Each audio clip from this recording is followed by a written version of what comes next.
This is C-SPAN's Afterwards podcast. This week, journalist Kathleen McLaughlin discusses her book, Blood Money, the story of life, death, and profit inside America's blood industry. She looks at how and why selling blood plasma has turned into a $20 billion business for the medical industry. She's interviewed by Stat News investigative reporter Olivia Goldhill.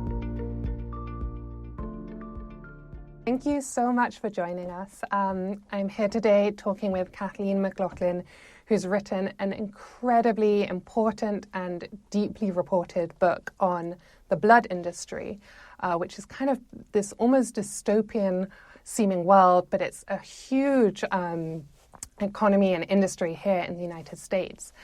And Kathleen, I wondered if you could start by telling us a bit about your own personal connection to this industry. Of course. So it's really nice to be here with you. My interest in the blood plasma industry began about 20 years ago when I was diagnosed with a rare autoimmune disease. And the treatment for that illness is a medication that is made from pieces of human blood plasma. So it's called intravenous human immunoglobulin, or IVIG for short. I think most people who've never had to take it have never heard of it. Maybe it's not a common drug, but it is made from other people's blood plasma. And so for about 20 years off and on, I have been having regular infusions of this medication. And it takes a long time to have these infusions, 5 or 6 hours each time. And so I have a lot of time to sit in a chair and wonder where it's coming from and who are these people that are providing the plasma that I depend on in order to maintain a very normal life. So that's kind of where it all began for me. It's a really personal story. Yeah, and that really comes through in the book. It starts with this story, incredible story of you smuggling other people's human blood into China, which sounds like it was almost routine for you. Why were you doing that? Why did you have to do that? Well, shortly after I was diagnosed with this disease, I moved to China to work as a foreign correspondent. And this was a period in China that was just after an AIDS catastrophe that was born within the human blood plasma system. So back in the 1990s, China had tried to create something they called the plasma economy. And there's pretty substantial documentation showing that what China wanted to do was be a leading provider of blood plasma for medications around the world. And the reason they saw themselves as this country that could do this is that they did not have a big HIV/AIDS outbreak like a lot of other places in the world. So they created this system in particular in one poor province called Henan province in central China, where they would pay farmers for their blood plasma and then use that plasma to make medications. Now, at that time, we didn't know quite as much about how HIV and other viruses were spread within blood. So it became a very unsafe collection system. People were reusing needles and tubing and other equipment. It wasn't sanitary. And so a whole lot of people contracted HIV and AIDS and died because they had sold their plasma. Now, by the time I moved to China in the early 2000s, there were still concerns about the safety of the country's blood supply. And I knew that. I also knew that I was using a drug that was made from human blood. So it was safer and easier for me to smuggle this medication into the country. And it was smuggling because one of the few questions on the Chinese entry customs form in the entire time that I lived there about specific products was, are you bringing human blood or blood products? And I always checked no. I guess it did. You say it sounded routine. And to be honest, it felt routine to me. And the reason was I was never selling it. I wasn't doing it for a personal profit. It was basically my own medication supply. So while it was technically against the law and the rules, I didn't ever really feel that troubled about it, I suppose. But doing it, knowing that I needed to do it, really prompted me to investigate what had happened in China and the ongoing concerns of the blood system there and the risks for Chinese people who didn't have the privilege that I did to get medications from other countries.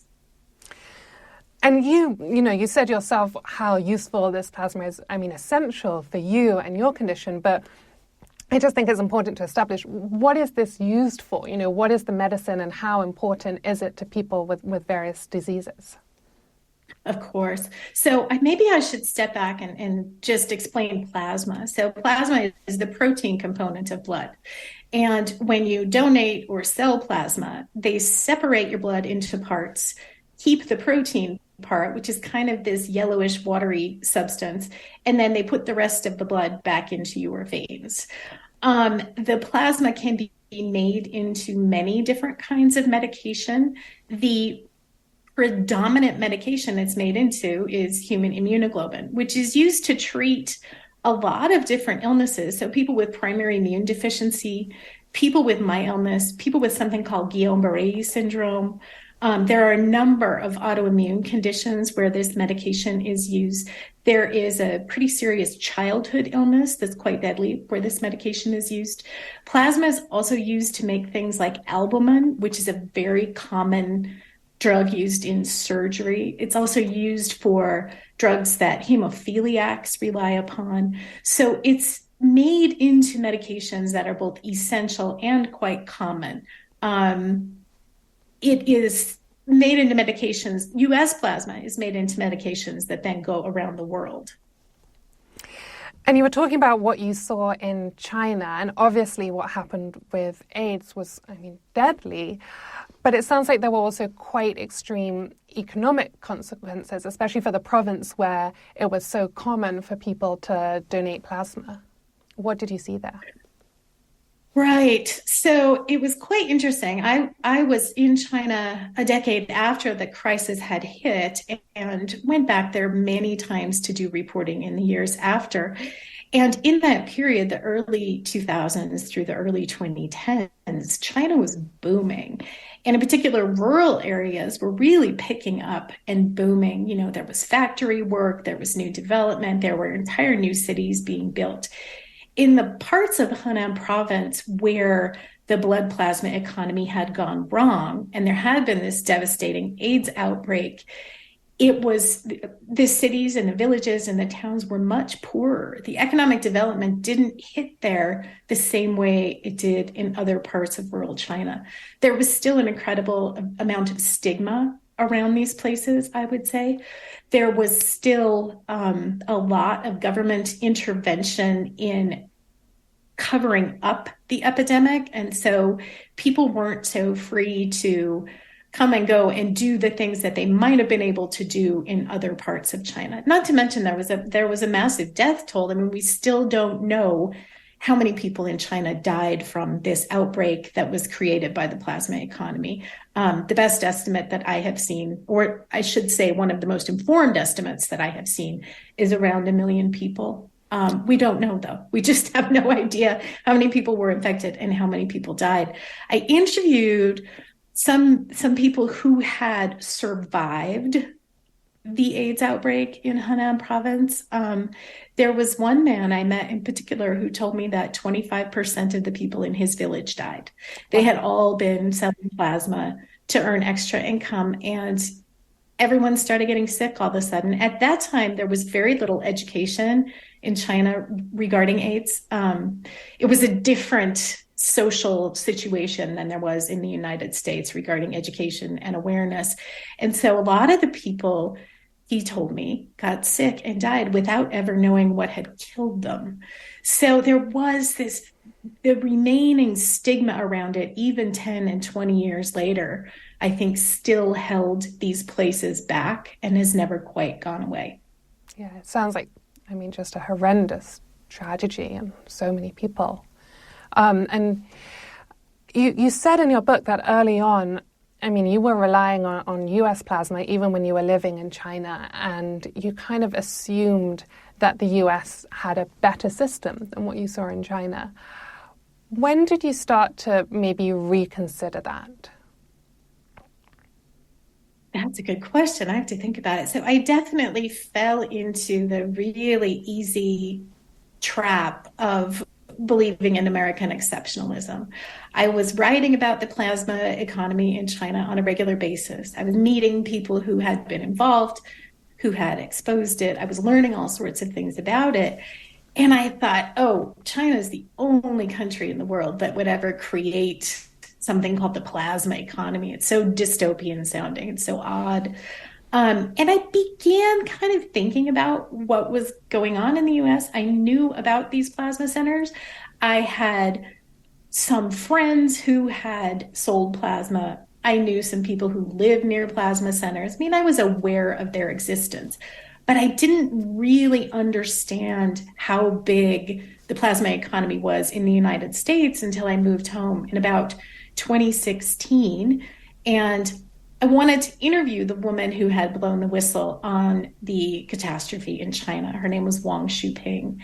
She had fled China and was living in exile in Salt Lake City, working as a medical researcher. She was working on liver cancer researcher. So Wang Shuping was quite interesting. She worked at the government-run plasma centers in Henan province when the outbreak was happening. She was in charge of monitoring the health of donors. And she noticed an uptick in donors of hepatitis C, which is a bloodborne illness. And she knew that hepatitis C and HIV often traveled together. So she was very concerned. She began testing the donors for HIV, and she found that there was HIV within the system. And she knew it was going to be a catastrophe. So she alerted her superiors. She alerted up the chain in the central government in Beijing. And she was basically silenced, and she lost her job. She lost her career. She tried to keep going in China as a researcher, but she was really pushed aside. So she ended up applying for a bunch of jobs in the US very quietly, and eventually found herself pretty happily settled in Salt Lake City. So I went to meet with her there. And she was a very interesting person. She was a little tiny woman. She had the biggest smile. She was really happy. And I had met a lot of dissidents from China who weren't quite as, her English name was Sunshine, and that completely captured her. I had met a lot of dissidents from China who probably wouldn't be called Sunshine. They'd been through a lot. She had been through a lot, but she had this incredible attitude about it. By the time I met her, she was really surprised because it was 25 years after the fact. She was really surprised that anyone was still interested in what had happened back in China. So I spent a few days with her in Salt Lake. We really hit it off. We talked about, we did a lot of interviews. We talked about kind of everything. And then toward the end of my visit with her, she said, I want to show you something. And I thought, who knows what this could be? She was a very interesting woman. And she drove me to a strip mall in downtown Salt Lake, right to a plasma center. And she said, we need to go in and find out what's happening because this reminds me of what I saw back in China. I don't trust it. So we went into the plasma center, and she asked a bunch of questions about how they operated, their cleanliness standards, how they ensured the health of the donors. And we left, and I said, what did you think? And she said, it's too fast. They are open 7 days a week.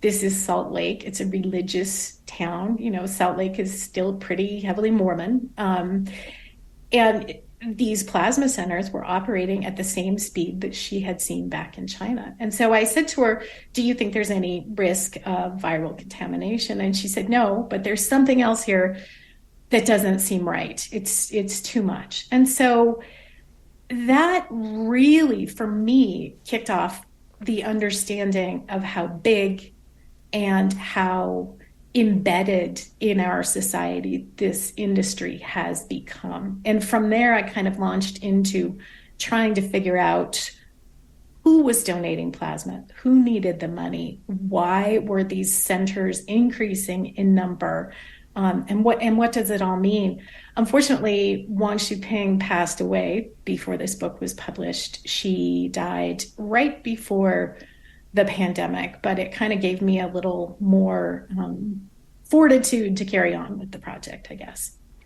Yeah, I think it's so incredible that it was this whistleblower from China who first said to you something isn't right here, having seen the worst of it in China, to say we need to look at what's happening here in the United States.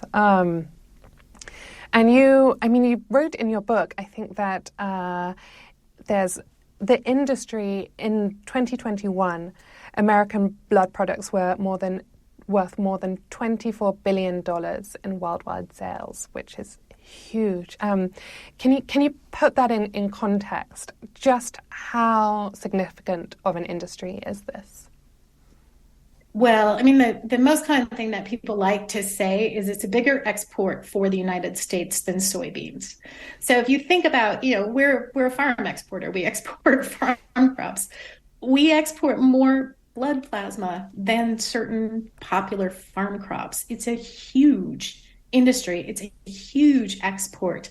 I had a conversation a couple of months ago with someone who was asking me about the kind of global connectedness of this industry. And they said, is there a country, a developing country somewhere in the world that kind of provides all of the world's plasma? Is there a country somewhere where you can really see, this is the place where we're getting all the plasma? And I said, yeah, it's the United States. I mean, we are the country that has a big enough population and enough of that population who is living on the economic margins that we have become a primary source country for the rest of the world's blood plasma. And I mean, given how big it is, I mean, it's just truly enormous, as you say, bigger than soybeans. It's striking that it's not talked about more, that it seems in some ways, in some cities in the US, to almost be hidden and overlooked. And, there hasn't been that much attention on it, certainly before your book. Why do you think it is that this industry can both be so large and yet somewhat hidden? Yeah, I've thought about that a lot. I think that it is primarily, the United States is a country that likes to pretend we don't have a class system. And I think this is a prime example of something that is deeply rooted in socioeconomics and class. And if you know, you know. And if you don't know, you don't know. So if you are of a certain socioeconomic class, or you have friends who are, it's very likely that you know people who have sold plasma. If you grew up upper middle class or wealthy and you live in a wealthier area, it's very likely you don't know anyone who's done it, and you assume that it's only the poorest of the poor. And I think that as a society, we're just not very good at talking about class. As I said, we pretend it doesn't exist. We pretend it doesn't define every component of our lives in this country. And so I think that selling plasma, while it is incredibly common and it's become an incredibly important source of income for a lot of people, we don't see it as, I guess we don't see people who need to do it for that reason. And at the same time, people who do need to sell plasma in order to get a higher income stream, I think that they have been discouraged from talking about it openly, because a lot of people think of it as, it's gross, or, it's icky, blood is icky, that's gross. The piece of that that's really fascinating to me is if you compare selling plasma to donating blood. So in this country, and I would say around the world, it's valorized to donate blood. You are a great person if you are a regular blood donor. You are almost heroic if you are someone who donates blood on a regular basis. You don't get paid. You are not allowed to get paid for whole blood donation in the United States and most other countries. If you sell plasma, which plasma is just as essential to making medications for people like me, it is seen as sometimes kind of a joke. I've heard people joke about it. I have heard people be dismissive of it. A lot of people I have spoken with who've never had to do it think that it's no big deal and think that, why should I care about that? So there's this real divide. It's been really interesting to me since I started working on this book, the divide between who knows about this and who doesn't. And the way that people have opened up to me kind of in the aftermath about difficult periods in their life where they needed to sell plasma to get by. And when that happens, I ask people, like, does your family know about this? And they usually say, no, I didn't want to worry them. I didn't want to concern them.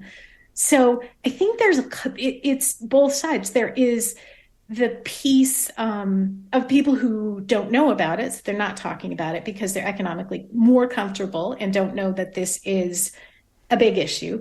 And then on the other side, the people who are selling plasma are not made to be comfortable in discussing it openly. So it's just kind of this perfect storm that's created a massive thing that no one's really talking about. Mm. And you said you set out to find out who it is who's selling plasma and why. And you mentioned just now that it seems, like a top-up when people fall on hard times. I mean, what did you discover? Sounds like this is rarely a kind of the full salary. It's more an additional income stream. And what else did you find out about the motivations of people who sell their plasma? That's right. So the only people I went to 3 different places for the book that are quite different demographically and different regions of the country. I went to Flint, Michigan, Rexburg, Idaho, and the U.S.-Mexico border near El Paso, Texas. I would say that of those places, the one place where people really do depend on selling plasma as their primary income stream is the U.S.-Mexico border. So at one point before the pandemic, there were 10,000 Mexican citizens a week crossing over into the U.S. to sell plasma. Now, the reason for that is Mexico, like most every other country in the world, bans the payment or bans paying people to donate plasma. And so the attraction is for Mexican citizens to come into the U.S. to earn money by doing that. That was really the only group that I encountered where it could have been a primary income stream. And that's just because wages are so much lower in Mexico than the United States. In Rexburg, Idaho, which is a Mormon university town, I found one of the primary groups of people in the United States who sells plasma, and that's college students. I mean, this is an industry that markets to and targets college students like maybe nobody else. So if you are in a city with a large university, particularly a large public university, where a lot of the students aren't wealthy, you will find at least one plasma center. Rexburg, which is a tiny little town, has 2. Rexburg has maybe 35,000 people, and they have 2 plasma centers. And it is just incredibly common. And this is, university education is expensive, and we don't give college students much help. And I think back to when I was in school and working full time, it's really difficult to pay attention to your education and work at the same time. And so I think for a lot of students, this is seen as something that is economically beneficial. You can make a good chunk of money and you don't have to have a job that eats into your studies as much as you might otherwise need to. Now in Flint, there are a lot of people down on their luck who are selling plasma. I would say more so than the other towns that I went to, but I also met several people who were just doing it to supplement their incomes. Flint was really, if you talk to people in Flint, they will tell you that city was the birthplace of the American middle class. And everything that's happened to Flint in the last 30 years has sunk the middle class. And so these are people who are working full time and in jobs that would maybe used to 30 years ago would have provided a decent income and a decent life for a family, but it's not enough anymore. So wages haven't kept pace with inflation and other costs. So people are doing this, like you said, to really top up their income. I mean, I've met people who sell plasma to afford to take vacations. I met a young woman who had sold plasma to go to a friend's wedding. I've also met people who sell plasma to buy groceries. It really runs the gamut. But I would say some of the primary targets are Mexican citizens who live on the borderlands, college students, and then people who live in economically deprived parts of the United States. The Rust Belt is full of plasma centers.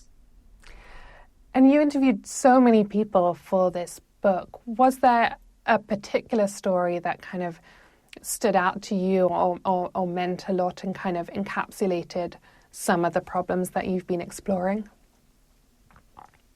There were so many. The one person I really think of a lot is a woman I met via Zoom, because this was during the pandemic, in Texas, who had gotten into a lot of legal trouble when she was young. And it was mostly traffic tickets. And they just built up and built up and built up. And she finally found herself in a situation where she had to pay off exorbitant court fees and fines, or she was going to end up in jail. So she started selling plasma to pay off her court fees. And it was really, her story for me really illustrated how people can get trapped in poverty in this country and punished for not being wealthy, rather than assisted. You know, she really felt like she had no options other than selling plasma to pay these fees off. And she was a single mom. She had enrolled in college. She was really focused on her studies. She was really trying to improve her life. And it was really, really difficult for her just to earn this money she needed to pay off a few $1,000s in court fees and fines. And something she said to me just sticks with me all the time. She said it twice. She said, "I'd sell a kidney if I could." And I think there are a lot of people in that situation in the United States who would be willing to sell pieces of themselves in order to get out of a bad situation or to improve their lives or to improve life for their children. So she, you know, hers was a sad story. I don't think it will be a sad outcome. She's pretty driven to fixing things and making things better, but just hearing how difficult it was for her to dig out of this hole was really powerful for me. And you said earlier, you know, some people think that selling plasma is no big deal and that, you know, at least it's easier than selling a kidney. But what is the experience of selling plasma like, and what impact does it have on the people who are going through it? So I would say out of all the people that I interviewed, there was almost no one who said they didn't notice anything. There are a few people who were like, yeah, I didn't notice anything at all. The most common thing I heard from people is fatigue. And so a lot of people get extremely tired after donating plasma. So you imagine they're pulling the protein out of your body. You imagine what that might make you feel like. I haven't donated plasma before. I'm banned from doing so because I am a recipient of human blood products. So I don't know the feeling myself, but the way it's described to me is extreme fatigue. One person I interviewed described it as bone-crushing fatigue.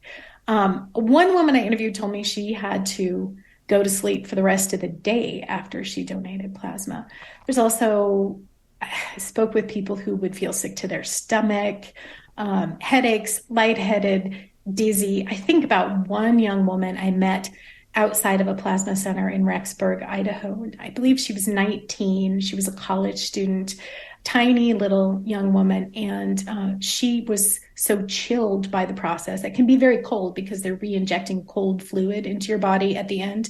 She was so chilled that her teeth were chattering the entire time that we were talking. The other part about it that you hear a lot from donors are the scars. So anyone who does this long term ends up with these divots in the crook of their elbow. And the place on your body where you might have blood drawn, the really easy, juicy vein, that's normally where the plasma center will stick the needle to extract plasma. If you're having that done twice a week, it's going to leave scars. I had dinner a couple of weeks ago with some friends who are in their early 30s, and I didn't know they had sold plasma, but they were telling me that they did it when they were first starting out in their careers, and they did it for about 3 years, twice a week. And they both still have the scars, and this is 6 or 7 years later. So the scars are a big thing for people. I think that a lot of people are concerned about the stigma that comes with the scars.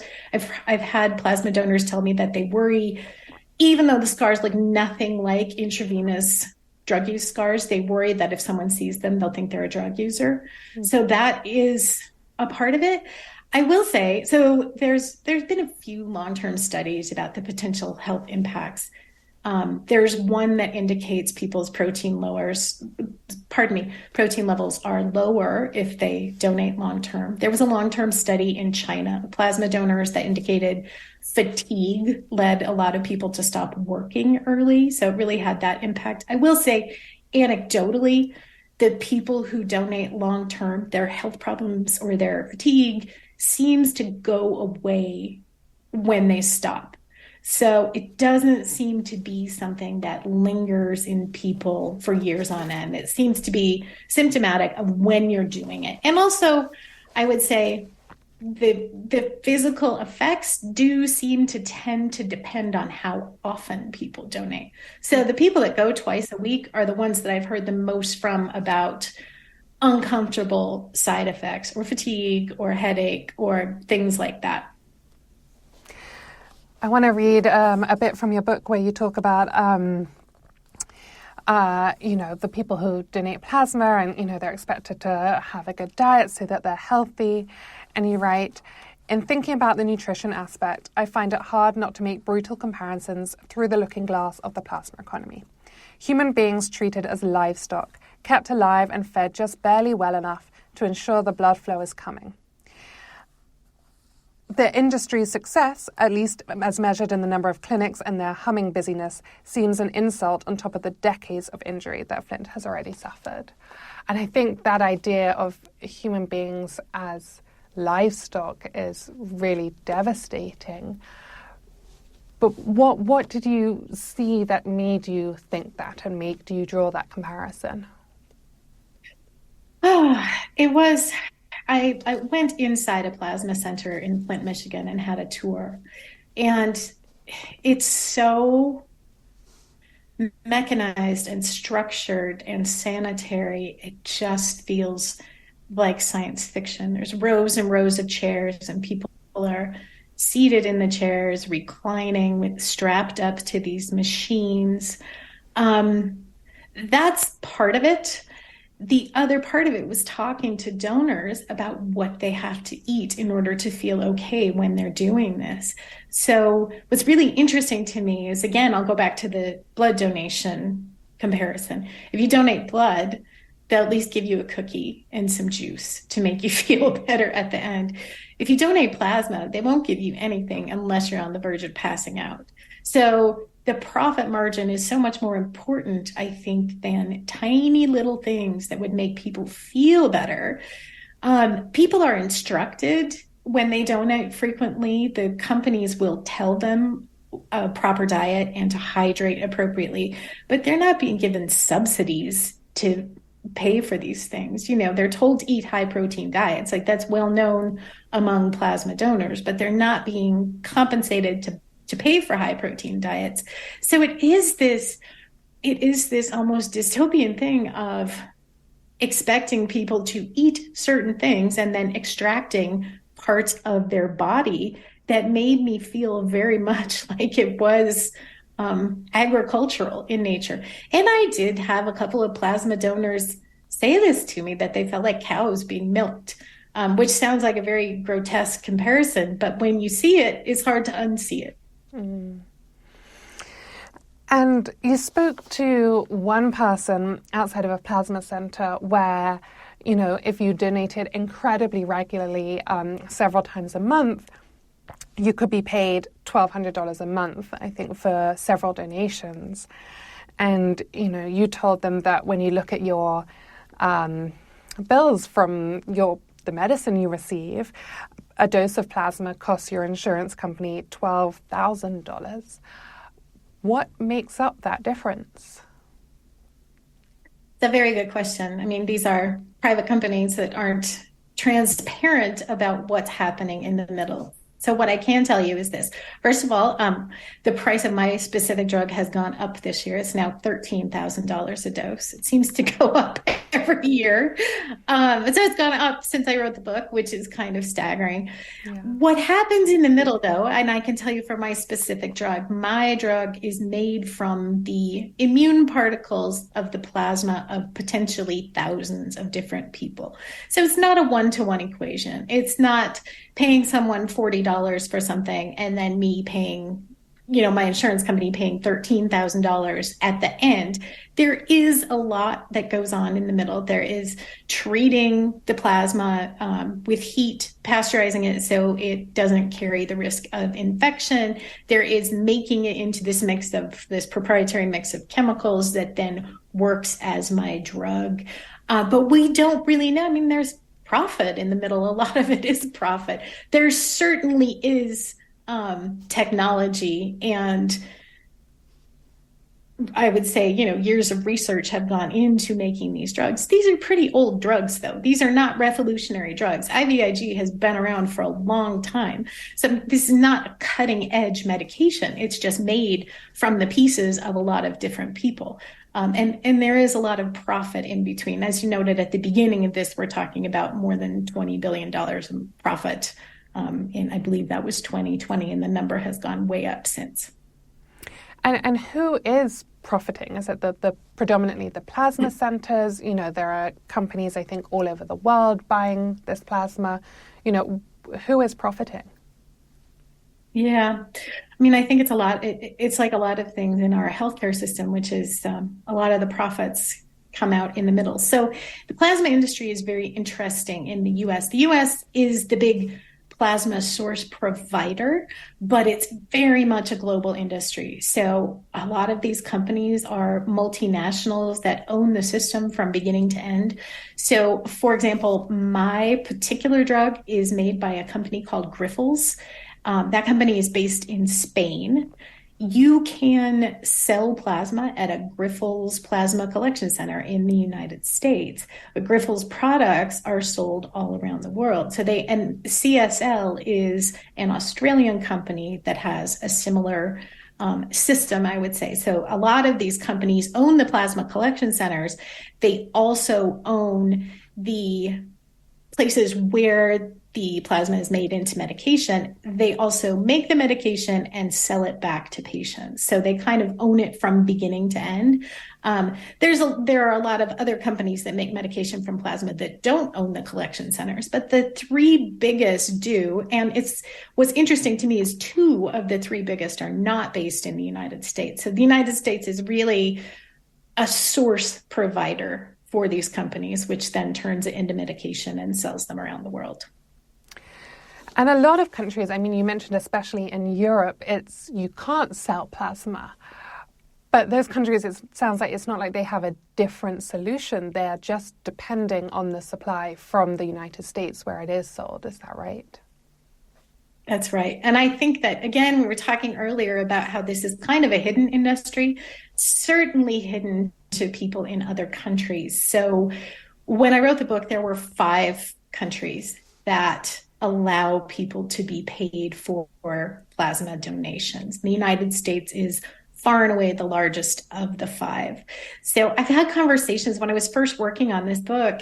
I had a conversation, several conversations with people in Switzerland, because I happened to be there doing some work, and I was telling them about it, and they were just appalled that people in the United States could get paid for plasma donation. You go to a country that has universal health care and some other guarantees of basic living allowances. They're really horrified that Americans have to do this. But at the same time, countries like that are dependent on Americans because a voluntary plasma donation system does not provide enough plasma to meet the global demand. And you said as well, I mean, you've mentioned already what happened when you visited El Paso. I mean, as you said, I think 10,000 Mexicans prior to the pandemic would go across the border to sell their plasma every week. Just how important is that supply, is Mexican blood supply, to the U.S. plasma economy? That's a really interesting situation there. I knew that the Mexican component of the plasma industry was big, but I did not know just how big it was until I started working on this book. And since the pandemic, there has actually been a major lawsuit that has exposed the importance of it.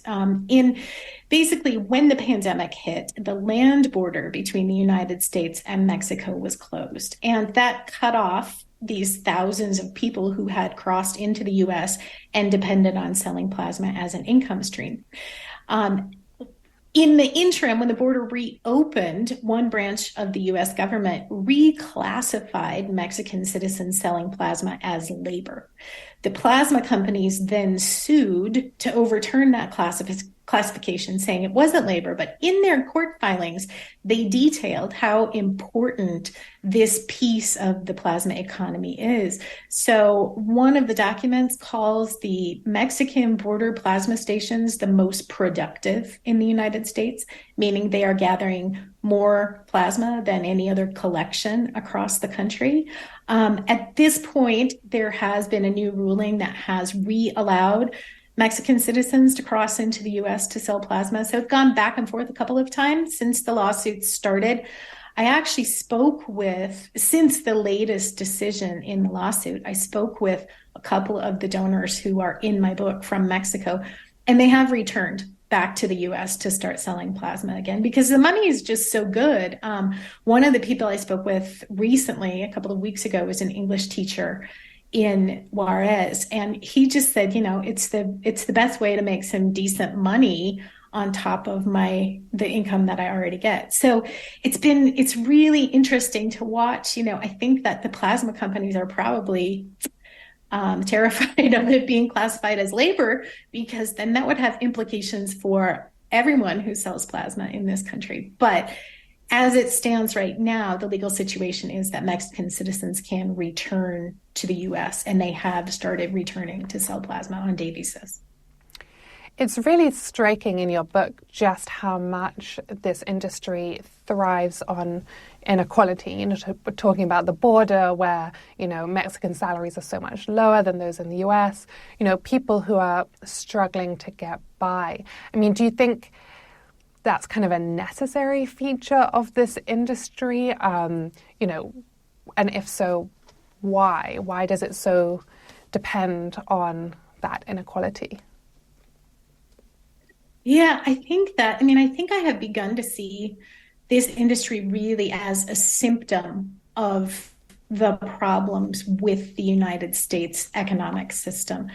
So it's almost like, and you'll often see these businesses together, it's almost like a dollar store or a pawn shop or a predatory furniture business, these kinds of businesses that collect in communities where people have been economically marginalized.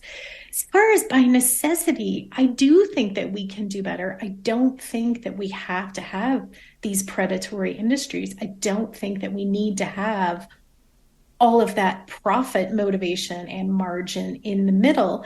It's been really interesting to me. One aspect since writing this book is I think that people who sell plasma are also afraid of talking about it because it could jeopardize an important income stream for them. But in my opinion, what we should be talking about, there's no rolling back this industry. We're not going to be able to say, oh, we can't pay people for plasma anymore. It's too embedded in everything right now. I actually think we should be talking about paying people more and making it more of a fair system, unless we're actually going to attack things like income inequality, universal health care, the insanely high cost of college education, which we should be talking about all of those things. There are some steps we could take on the plasma selling end to make it better for people. So it has become, you asked if it's by necessity, and I think that it has been designed that way. I don't think it necessarily has to be that way. I do think we can make things better. And I mean, as it stands at the moment, one thing I found kind of just a detail that was surprising is how people are incentivized to give repeat donations. Why would it be set up that way? What's the thinking behind it that don't just come in once, you get paid more and more if you go regularly? I mean, I think it's like anything else we do to economically marginalize people in this country. Not to use too heavy-handed of a metaphor, but we bleed them dry. We take from people in service of profits as much as we possibly can. So the way plasma extraction is set up, if you're a regular donor, you get paid more for the second donation in a week. You will often get an end of the month bonus. You will get friend referrals. You'll get all sorts of bonus points for donating a certain number of times in a month. And that's just to feed this insatiable demand. I think the companies have realized that one of the most valuable things for them is to get repeat donors, tie them into the system, and keep them coming back again and again and again. And one of the ways to do that is the way that we like to do things in the US, which is to gamify things, right? So you talk to people who are plasma donors, they will have a whole system worked out. They'll have an app on their phone, which will tell them their points and their bonuses and their referrals, how much extra they can make in a month by donating X number of times. So it's really a thing where plasma companies want people to come as often as possible because there doesn't seem to be an end to the demand for this substance. And you mentioned that the effects seem to be more severe on people who do it frequently and seem to ease after the selling the plasma stops. But do we know with certainty about long-term effects? And, did the people you were speaking to, it did sound like that was a concern for some people, right? That we just don't know what the impact for sure will be. I think a lot of donors are very concerned. I think that a lot of long-term donors are not comfortable with what they have been told. I think particularly a lot of people sell plasma when they're young and think about it 10 years later and think, oh my God, what did I do? I will say, I don't think there have been enough long-term studies. I think that there should be more investment in studying the potential health impacts long-term, not just immediate risk. I think there should be serious investment from plasma companies in long-term study on what happens to long-term donors. If this is something that they want to continue doing and believe is safe, then we should be able to back that up with science. So I don't really know what to say when plasma donors ask me, do you think there's a risk? Do you think that I damage my health? At this point, there's no evidence that there is or that they did, but I think there should be more robust scientific study to answer that question, and we don't have that right now. And I think that responsibility really falls on the plasma companies. At the same time, this is one of those issues that is relegated to people who experience poverty or who are in the working class or the poor and working class. And those are people that science also often ignores. And I think that is a piece of what has happened here, is their problems are maybe not quite as interesting as wealthy people. And you talk a lot about the stigma and the fear and the hesitancy, and it sounds like the fact that you benefit from this plasma and you have that personal connection made it easier for people to talk to you. Is that something that you felt? Absolutely. So my kind of method for talking to people in this book is I would stand outside of a plasma center and wait for people to come out. And you can always tell who's been donating because they'll have an elastic, usually a colored elastic bandage around their arm, kind of like a war wound. And so I would just grab people like a survey taker and say, hey, did you donate plasma? Can I talk to you about it? Usually the second or third thing that I would tell them is that I'm a beneficiary, that I am a long-term user of plasma drugs. I depend on them. And it was kind of interesting because I think several of the people that I met, it was almost like they've been told, as long as they've been donating plasma, this saves lives, this helps people, blah, blah, blah. But they had never met a recipient. And so I think it was gratifying for a lot of people to actually meet someone and know that this is going to a real person. One of the interesting aspects of this reporting is we make it difficult for people who aren't wealthy to be altruistic in our society, I think. And selling plasma is a way that you can make money, but you're also giving back to society. And it's really promoted as something that's beneficial to society. But I think a lot of people who sell plasma don't often meet the beneficiaries like me. So yeah, it definitely broke the ice. I didn't feel like I could do this reporting without telling people why I was doing. That would have felt quite dishonest to me. And so it was important for me to tell people, hey, I might have used some of your plasma. Thank you. And it definitely did break the ice. And I think that it gave us a connection just beyond the regular reporter source thing, which can be super uncomfortable. So yeah, it was interesting to see people's reactions to it. Some people, I think maybe they thought that I wasn't telling the truth at first because it was such a weird thing to ask. I mean, you spoke just then about being altruistic, and I think there's also themes in this book, though, of when that altruism becomes kind of forced, or when you have to do it to survive. It starts to feel, beyond uncomfortable at times, unethical. There was the incident of the judge who would make people sell their plasma, right? And some incidents going back in prison as well. I mean, what did you think about those examples, and I guess how they relate to the broader system? Yeah, I think that there is a history of unethical incidents and behavior that go along with this entire industry. I mean, you're essentially coercing people to give up a piece of themselves in exchange for money. There really isn't another way to look at it. And so I think the ethics are shaky at all times. I think also people now have agency, and I think that people don't want to be treated as victims in this situation. So it's very tricky to figure out the ethics of all of it. I do wonder how many people would donate plasma if it didn't pay. I don't think we'd have a plasma economy. I don't think we would be this massive source provider of the world's plasma. I think it would look a little bit more like our blood system, which is something that is a domestic supply rather than a global industry. So yeah, the ethics of it are all very tricky. I don't want to patronize people and say that they don't have agency or the ability to decide to do this.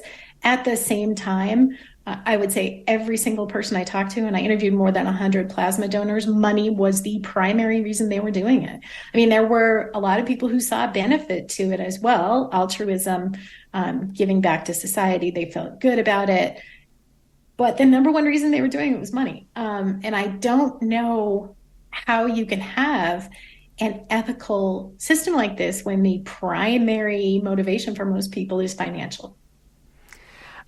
In addition to interviewing more than 100 people, you also at one point went undercover.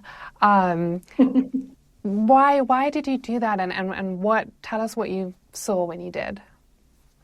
Sure. So I think I mentioned before, I can't donate plasma, and I just wanted to see the inside of a plasma center. Obviously, they're not going to let strangers come in and walk around for kicks. And so the next best thing that I could come up with was to pretend to have a job interview. So I showed up at a plasma center in Michigan for a job interview and spent about an hour and a half there getting a tour and a rundown of the operations, an explanation of how the business works.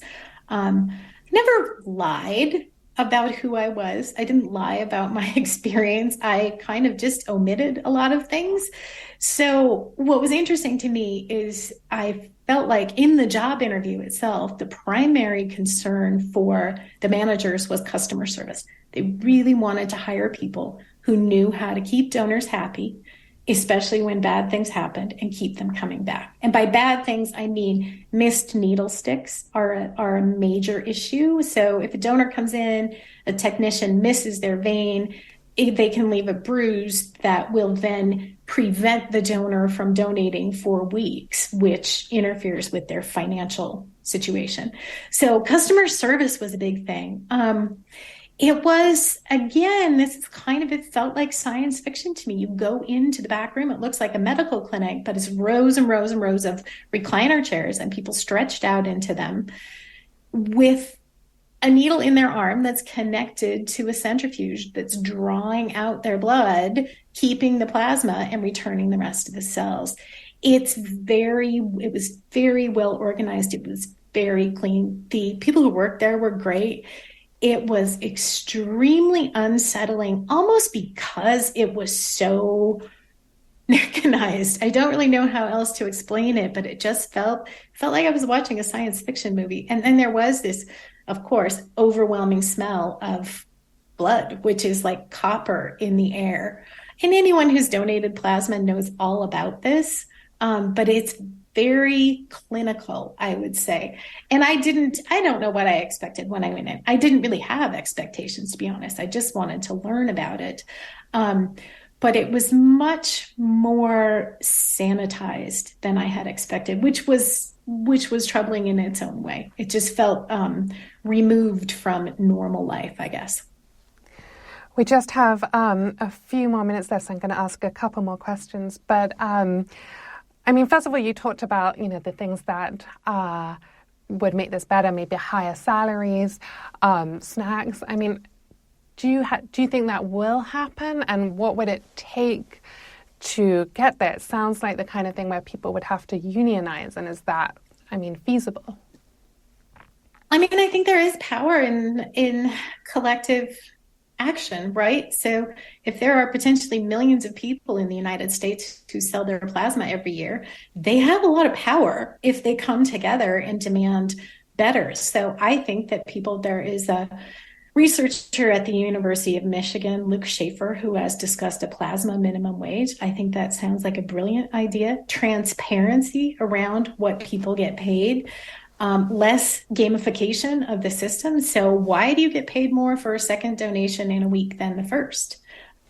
What is the actual logic behind that? Unless this is a fee for services, which it is. I think that really what needs to happen is a bigger public discussion about all of this. What do we want from this system? Are we okay with 19-year-olds selling their plasma twice a week for the 4 years that they're in college? Would it be better if we funded university education and forgave student debt instead? I think there are all these connected societal questions that we need to ask. But first and foremost, the two things I think need to be looked at are the payment and also the frequency of donations. Someone who is healthy and meets all the qualifications can sell plasma 104 times a year. That seems like an awful lot to me. And I think the payments should be higher. And just last minute, one last quick question, then we're going to wrap up. But have you changed your opinion on the U.S. blood industry, being so much better than what you saw in China, having seen both? Now how would you compare them? I was just fascinated and intrigued and appalled when I lived in China by this idea of something called a plasma economy. And then I came back to the U.S.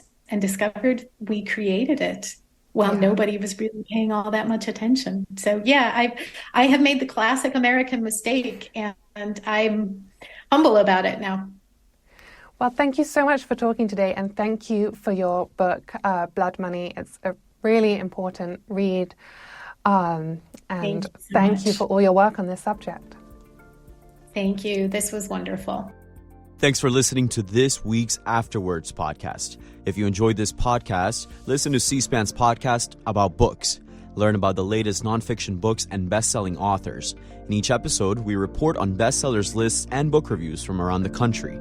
You'll also hear authors talking about their latest books and insider interviews with nonfiction book publishing industry experts.